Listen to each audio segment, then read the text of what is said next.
जैसे आंख खोलते हैं तब तक भगवान वहां से अंतर ध्यान हो गए थे। बोलिए सत्यनारायण भगवान की जय।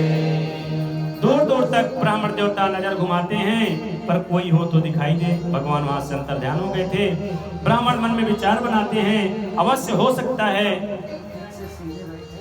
कि ब्राह्मण देवता जल्दी में रहे होंगे और निकल गए हों, पर आज जैसे उन्होंने मेरे से बतलाया है वैसी तरह मैं वो पूजन पाठ इत्यादि को करूंगा। सुंदर से नगर में जाते हैं भिक्षा इत्यादि लेने। भगवान की कृपा से उन्होंने अपने जीवन में सोचा नहीं रहा होगा कि इतना धन की प्राप्ति मुझे होगी। उस दिन उतना धन उस ब्राह्मण देवता को मिलता है।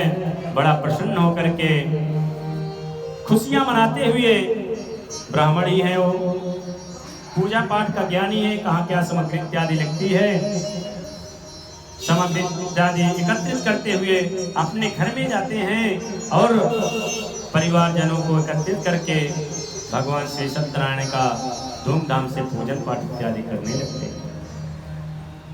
भगवान की कृपा से उनके पास इतना महान धन हो गया, इतना धनी हो गए कि जो रमणीय काशी नामक नगर में जहाँ के हैं उस समय उनका कोई मुकाबला करने वाला नहीं था। इतना धन भगवान उनको दिए। एक घास के कुटिया में रहने वाले ब्राह्मण देवता सुंदर से महल में रहने लगे। सुंदर सा महल तैयार करके कांचन महल में रहने लगते हैं। भगवान का तो भी उन्होंने भगवान का यजन पाठ पूजन कीर्तन करना कभी नहीं भूला। एक दिन उनके जो मित्र थे लकड़ी बेचने वाले, हमेशा जंगल जाया करता था और जंगल से वापस आते समय ब्राह्मण के पास जाकर के उनसे आशीर्वाद लिया करते थे और आशीर्वाद लेकर के ब्राह्मण के यहाँ जलपान इत्यादि करके अपने नगर के लिए जाया करते थे। कुछ समय बीत गया था, जंगल नहीं गए। एक दिन अचानक मन में विचार आ जाता है उनको कि मैं जाता हूँ लकड़ी लेने और बड़े दिनों से अपने मित्र से ब्राह्मण देवता से मुलाकात नहीं किया हूँ, वहां जाकर के उनसे मुलाकात भी करूंगा, एक पंथ दो कार्य हो जाएंगे। जाता है जंगल से सुंदर सी लकड़ियां चुन करके लेकर के आते हैं।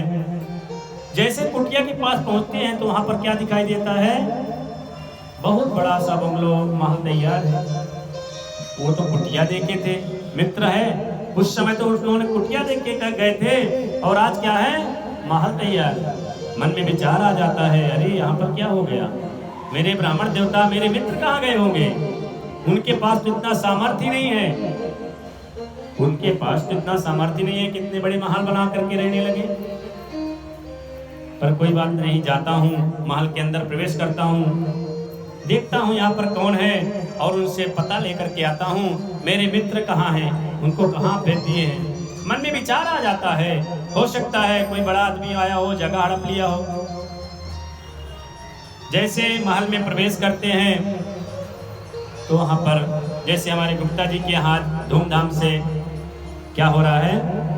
भगवान का पूजन, श्री सत्यनारायण का पूजन हो रहा है। वो जैसे लकड़ी बेचने वाला महल में प्रवेश करते हैं, सुंदर से पूजा की आवाज सुनाई देती है। सत्यनारायण भगवान का पूजन चालू था।